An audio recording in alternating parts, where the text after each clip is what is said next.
안녕하세요. 세계 첩보계 동향을 전해드리는 정보인 기자입니다. 지난주에도 첩보계에서는 많은 일들이 있었는데요. 그 중에 주목할 소식들 전해드리겠습니다. 먼저 프랑스 소식입니다. 프랑스 의회가 19세기 말에 독일 스파이 누명을 쓰고 투옥됐던 유대 개장교 알프레드 드레피스를 중장으로 진급시켰습니다.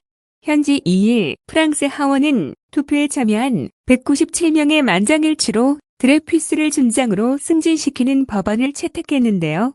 이 법안은 집권 여당인 르네상스 당의 대표인 가브리엘 아탈 전 총리가 드레피스의 공로를 인정하고 억울한 판결로 희생당한 것을 보상하자는 차원에서 발의했습니다. 아탈 전 총리는 법안을 제안한 이유에서 알프레드 드레피스를 덮친 반유대주의는 과거의 일이 아니다라며 공화국은 모든 형태의 차별에 맞서 경계심을 유지하고 단호함을 보여야 한다고 강조했습니다. 드레피스 사건은 1894년 프랑스 참모본부에 근무하던 유대인 출신 알프레드 드레피스 대위가 독일 대사관에 군사 정보를 제공한 혐의로 체포된 사건입니다. 당시 드레피스는 뚜렷한 물증이 제시되지 않았음에도 기소됐는데 그의 필적이 파리 독일 대사관에서 빼낸 정보 서류의 필적과 유사하다는 게 전부였습니다. 당시 유럽 전역에 만연한 반유대주의 기류에 따라 그가 유대인이라는 점도 사건에 커다란 영향을 미쳤는데요. 군법회의에 회부된 드레피스는 결국 종신형을 선고받아 이듬해 프랑스 령엔 기아나의 악마의 섬에 유배됩니다. 이후 참모본부의 정보국장이던 조르주 피카르 중령이 사건의 진상을 밝히기 위해 노력한 것을 계기로 가족들은 1897년 11월에 진범으로 헝가리 태생의 에스테라지 소령을 고발합니다. 하지만 프랑스 군부는 형식적인 신문과 재판을 거쳐 그에게 무죄를 선고하고 석방하면서 사건은 수면 아래로 가라앉는 듯 했습니다. 그러다 유명 작가 에밀 졸라 등 지식인들이 재심을 요구하면서 국면이 달라집니다. 특히 1898년 1월 13일 에밀 졸라는 나는 고발한다라는 장문의 사설을 통해 드레피스의 결백과 에스테라지의 유죄를 조목조목 따졌고 반정부 투쟁이 전개되면서 내각이 해체됩니다. 그 결과 드레피스는 1899년 대통령 특사로 석방됐고 사건 발생 12년 만인 1906년에는 최고법원의 판결로 무죄가 확정됩니다. 드레피스는 복관 후 육군으로 복귀해 소령으로 진급했고 프랑스 정부는 그에게 과오를 사죄하는 차원에서 최고령 예인 레지옹 도네르 훈장을 수여했습니다. 그러나 유배 기간 건강이 악화된 드레피스는 중령으로 진급하고 얼마 가지 않아 전역한 뒤 1935년 사망했습니다. 다음은 우크라이나 전쟁과 관련한 동향입니다. 양국의 휴전 협상이 교착 상태에 빠진 가운데 이달 들어 우크라이나가 러시아에 대한 연쇄적 파괴 공작을 벌였습니다.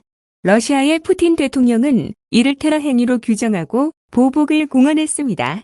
우크라이나 보안국 SBU는 지난 1일 일명 거미줄 작전이라는 파괴 공작을 통해 러시아 공군 기지를 드론으로 공격해 다수의 전략 폭격기를 파괴했습니다. 특히 이번 공격으로 러시아는 장거리 폭격기의 약 20%가 손상됐고 이 중 상당수는 복구가 어렵다는 분석이 나오는데요.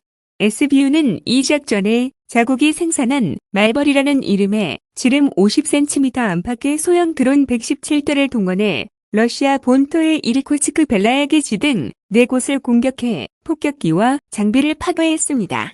작전은 우크라이나에서 수천 킬로미터 떨어진 러시아 측 기지 인근에 드론을 은밀히 보내놓은 뒤 같은 날 일제히 타격하는 방식으로 이뤄졌습니다. SBU는 러시아가 전략 폭격기로 자국의 주요 도시를 타격해온 것에 대응해 18개월 동안 작전을 준비한 것으로 알려졌습니다. 이번 공격으로 러시아 측의 피해는 상당한 것으로 파악되고 있는데 핵무기 탑재가 가능한 Tu-95와 Tu-22 전략 폭격기 10여 대가 완전히 파괴되거나 심각한 손상을 입었습니다. 우크라이나는 3일에는 크림반도와 러시아 본토를 잇는 크림대교에 대해서도 TNT 1100kg을 설치해 폭파하는 파괴 공작을 감행했습니다.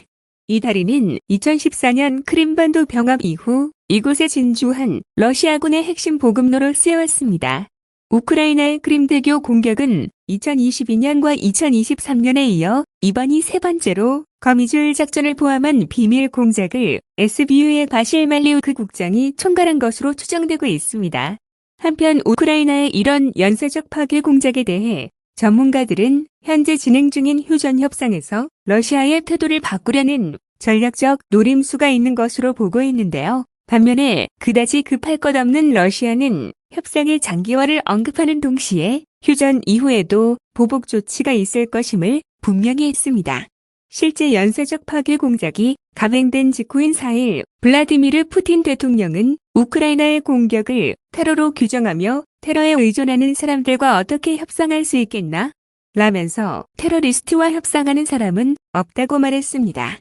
우크라이나가 요구하는 무조건적 휴전 및 정상회담을 배제하는 발언이면서 설령 휴전이 된다고 해도 우크라이나를 테러 국가로 규정해 적대시할 것임을 드러내는 말입니다.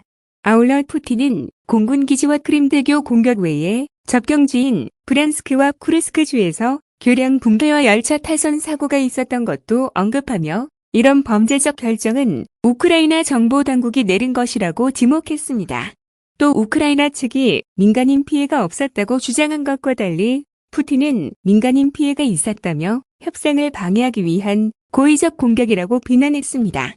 양국은 포로 및 전사자 교환에는 원칙적으로 합의했으나 규모 등 세부 조건에서는 입장 차이를 좁히지 못한 채 지난 3일 벌인 2차 협상이 1시간 만에 종료되는 등 협상의 난항을 겪고 있습니다. 오늘 전해드릴 소식은 여기까지고요.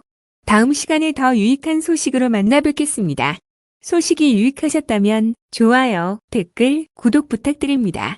그리고 흥미진진한 첩보의 세계가 궁금하시다면 국내 최고 첩보사 연구가인 박상민 기자가 집필한 세기의 스파이와 세기의 첩보전을 통해 확인하시기 바랍니다. 감사합니다.